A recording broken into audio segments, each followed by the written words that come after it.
Hello mga kapatid, magandang umaga po. Happy Friday morning sa inyong lahat mga kapatid. Salamat sa Panginoon Diyos at tayo po ay muling sinamahan ng Panginoon sa ikalimang araw sa buwan ng Enero sa taong 2024. At salamat sa Panginoon Diyos sa isang umaga na punong-puno ng pag-asa. Kaya tayo po muli ay magbulay-bulay ng kanyang mga salita sa ating itong online morning devotion, ang Grab Food for the Soul, our daily dose for the nourishment of our soul. Simulan natin muli ang ating umaga sa kanyang mga salita upang tayo ay makalakad sa isang mapayapang pamumuhay. Ang pagbubulay-bulayan po natin sa umagang ito ay may pamagat na pagpapalang espiritual. Ang ating pong batayan talata ay ating mababasa sa aklat ng Epeso, kabanatang 1, talatang 4 hanggang 5, at ganito po ang sinasabi ng salita ng ating Panginoon. Bago pa likhain ang sanlibutan, ay pinili na niya tayo upang maging Kanya sa pamamagitan ng ating pakikipag-isa kay Kristo, at upang tayo'y maging banal at walang kapintasan sa harap niya. Dahil sa pag-ibig ng Diyos, pinili niya tayo upang maging anak niya sa pamamagitan ni Jesucristo ayon sa kanyang layunin at kalooban. Salamat at purihin natin ang Panginoon sa ating pagbasa at pagkarinig ng kaniyang mga banal na salita. Ang ating Diyos Ama ang unang gumawa ng hakbang sa pamamagitan ng pagpili sa mga taong ituturing na mga anak niyang tatanggap ng kaligtasan at magiging tagapagmana ng kanyang kaharian. Ginawa ito ng ating Diyos Ama dahil sa pag-ibig niya sa atin at hindi dahil sa ating magagandang katangian o mabubuting gawa. Kaya't ang gawang pagliligtas, ito po ay initiative ng ating Diyos Ama. Ang wika nga, it was God's sovereign will to save fallen humanity. Ganun din ang dagdag ng Ephesians 2:8-9, sapagkat dahil sa kagandahang loob ng Diyos, kayo ay naligtas sa pamamagitan ng pananampalataya, at ito'y kaloob ng Diyos at hindi mula sa inyong sarili. Hindi ito bunga ng inyong mga gawa, kaya't walang maipagmamalaki ang sinuman. Salamat sa ating Panginoon Diyos sa pagpapalang espiritual na tayo ay kanyang kinalinga mula sa kanyang initiative ay tayo po ay nagkaroon ng kaligtasan sa pamamagitan ng ating pananampalataya at pagtanggap sa ating Panginoon. Ito po ay nagpapahayag ng sobrang pag-ibig ng Panginoon Diyos sa sangkatauhan. Ito'y kanyang ipinakita sa kanalagayan ng sangkatauhan. Una, sa pamamagitan ng paglikha sa tao bilang kalarawan ng Diyos. Ikalawa, sa pagliligtas sa tao matapos siyang magkasala. Talaga pong napaka-espesyal ng tao sa Panginoon Diyos. Kaya nga po ang sabi ng awit 8:4-8, ano ba ang tao upang iyong pahalagahan? O ang anak ng tao upang iyong pangalagaan? Nilikha mo siyang mababa sa iyo ng kaunti. Pinuspos mo siya ng dangal at ng luwalhati. Ginawa mo siyang pinuno ng lahat ng iyong nilikha. Sa lahat ng mga bagay, siya ang iyong pinamahala. Mga tupa at kawan, pati na ang mababangis, lahat ng ibong lumilipad at mga isda sa karagatan, at ang lahat ng nilikhang nasa karagatan. Salamat sa Panginoon Diyos, napaka-espesyal talaga ng sangkatauhan. Ngunit ang malungkot, ang luningning at kadakilaan ng tao ay winasak ng kasalanan. Kaya't kailangang maibalik ang kalinisan, kabanalan ng tao upang siya ay maging karapat-dapat sa kaharian ng Panginoon Diyos. Isang bagay na hindi kayang gawin ng tao sa kanyang sarili, ang Diyos lamang ang siyang makagagawa nito. Sagana ang kagandahang loob ng Diyos, laging higit kaysa ating kasalanan, kamalian at kakulangan. Tayo ay alipin ng kasalanan, at bilang alipin, kailangan tayong tubusin upang tayo ay lumaya. Ang tawag sa pantubos na ito ay ransom. At iyon ay hindi basta-basta ang halaga.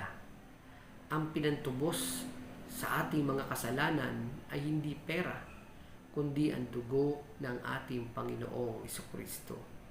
Ipinagkaloob ng Diyos Ama ang kanyang anak upang tubusin tayo sa ating kasalanan.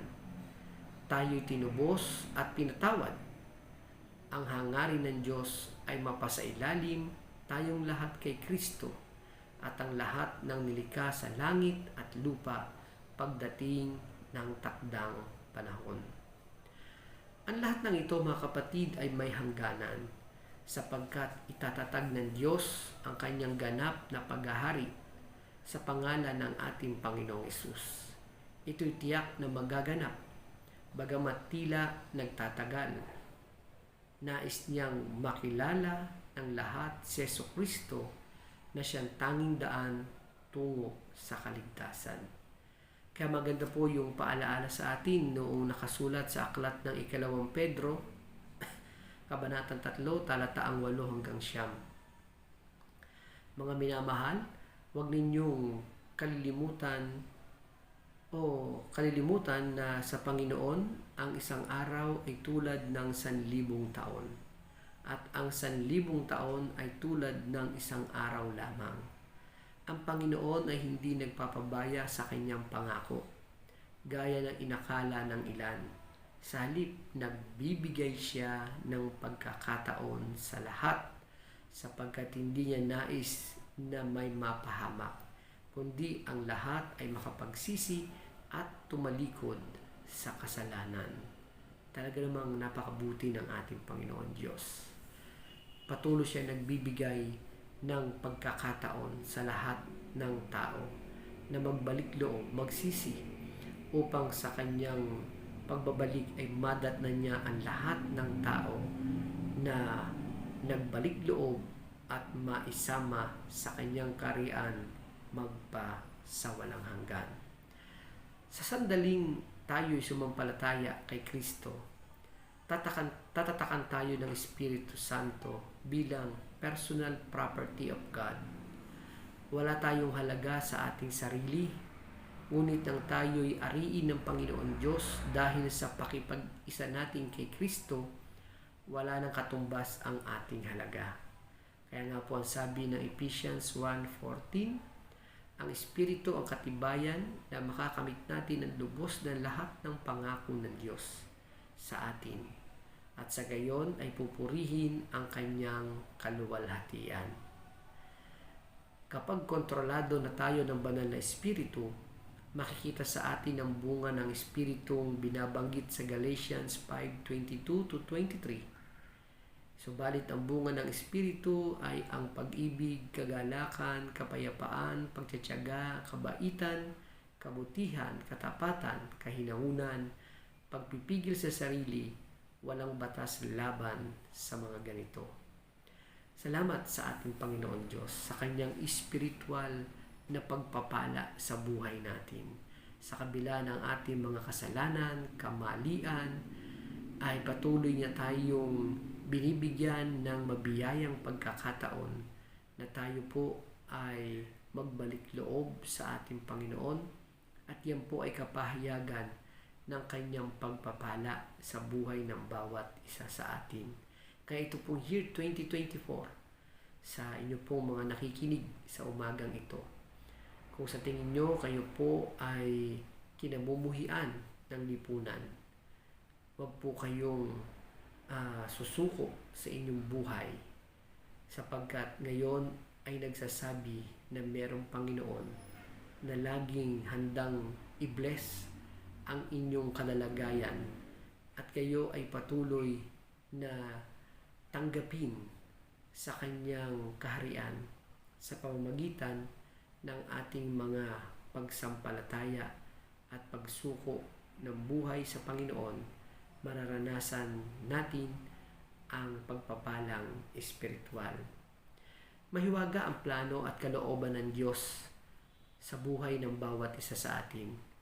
Ngunit sa sandaling tayo'y nakipag-isa sa kanyang bugtong na anak na ating Panginoong Hesus at nagpasailalim sa kanyang kapangyarihan, sa pangunawa ng pagkakaloob ng banal na Espiritu, ay mauunawaan natin ang lahat ng ating mga kalalagayan sa buhay.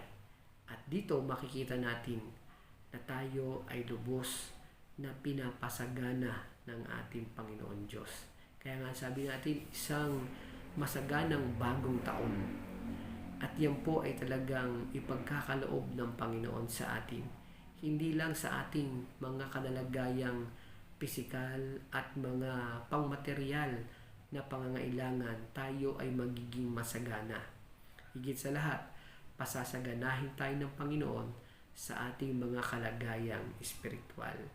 Kaya tayo po ay patuloy na lumapit sa Panginoon Diyos. At sabi niya nga, kapag atin siyang hinanap, pinagsikapan, ang pawang lahat ay idaragdag ng Panginoon sa atin. Tayo po mga kapatid, muli ay sama-sama manalangin at pagpasalamat sa Panginoon. sa pagtatapos ng ating sanlinggong ito, Mondays to Fridays, ng ating online morning devotion. At happy weekend po sa inyong lahat mga kapatid, at gabayan kayo ng ating Panginoon Diyos. Salamat po Panginoon sa iyong mga salita. Dalangin namin muli sa Biyernes na ito ang mga magsisipasok sa trabaho at magsisipasok sa paaralan simula sa elementarya hanggang sa kolehiyo. Iyo po Panginoon Diyos na ipagkakaloob ang karunungan, pag-iingat sa aking mga kapatid at mga kaibigan na ito. Sa mga kapatid namin na aming patuloy na isinasama sa panalangin sa kanilang mga physical condition, iyo pong ibe-bless Panginoon ang kanilang mga kalalagayan, lalo na po yung mga kapatid namin na nasa banig ng karamdaman. Mga kaibigan, kayo inaabot namin sa panalangin na kagalingan na nagmumula sa Panginoon ay inyong maranasan. Manampalataya po kayo sa Panginoon at kayo ipagagalingin at palalakasin ng Panginoon at bibigyan kayo ng kapanatagan ng inyong mga kalooban. Ito po Panginoon ang aking dalangin sa isang mabiyayang pagkakataon na iyong pinagkaloob na makapag-share ng iyong salita at may panalangin ng aking mga kapatid at mga kaibigan. Sa pangalan ni Jesus, Amen. Salamat po sa inyong pagsama sa aking pagbubulay-bulay ng salita ng ating Panginoon. Friendly reminder po sa bawat isa, be Christ-like in your workplace today, humayo at maglingkod.